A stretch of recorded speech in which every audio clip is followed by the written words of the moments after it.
Picking up where we left off. I have this triangle here and it is no way to scale. All I've done is put in some points. The actual triangle is kind of tilted. I can no way say that I know this base and this height by simply subtracting numbers. The triangle is not oriented that way. I can't do it. All I have are these 3 points. I'm going to call this one my first point, x1, y1.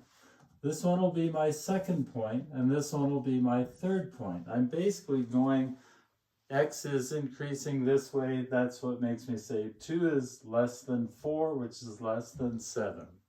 Just looking at my x coordinates for that setup. And here is my equation for the area of the triangle. 1/2 this determinant plus 1/2 this determinant plus 1/2 this determinant.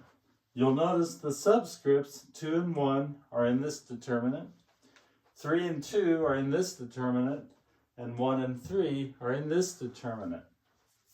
And I'm simply going to plug in the numbers. 1/2 times the determinant x2, y2 is 4, 7. x1, y1 is 2, 3. And then plus 1/2 the determinant x3, y3 is 7, 5. x2, y2 is 4, 7. And then finally I add this determinant, 1/2 times x1, y1 is 2, 3. And x3, y3 is 7, 5. And now I'd run my calculation. Remember determinants, this times this minus this times this. This times this minus this times this. This times this minus this times this. So 4 times 3 is 12, minus 2 times 7 is 14. 12 minus 14 is a minus 2 over 2. That's my 1/2 on the outside.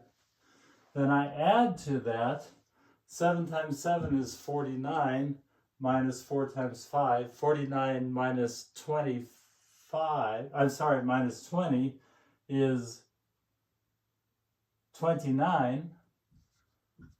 And then times the 1/2 makes it 29 halves.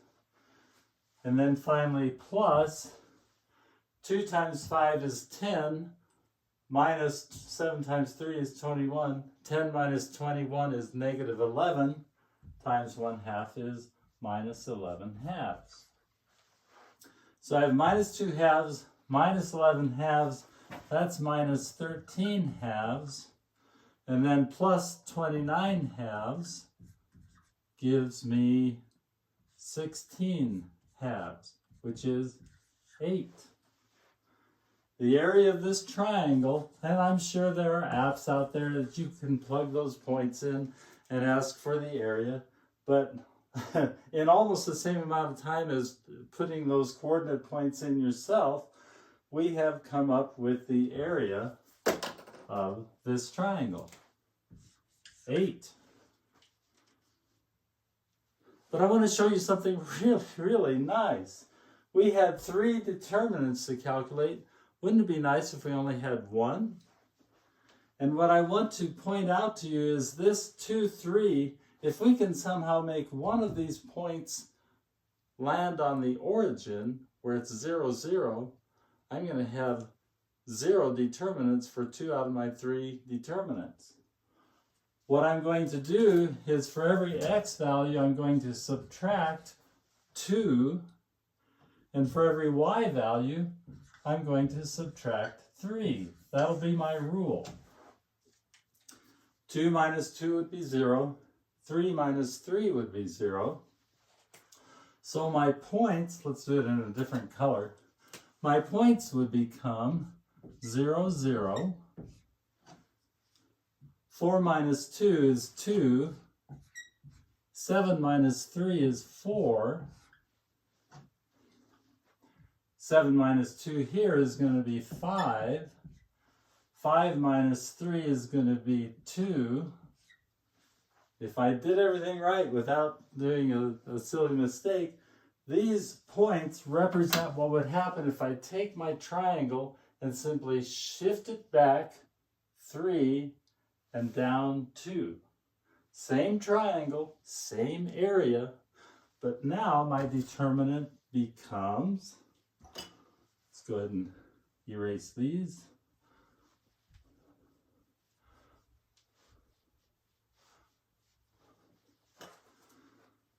X2, Y2 is 2, 4. X1, Y1, 0, 0. Let's erase these calculations too, because they're going to be different.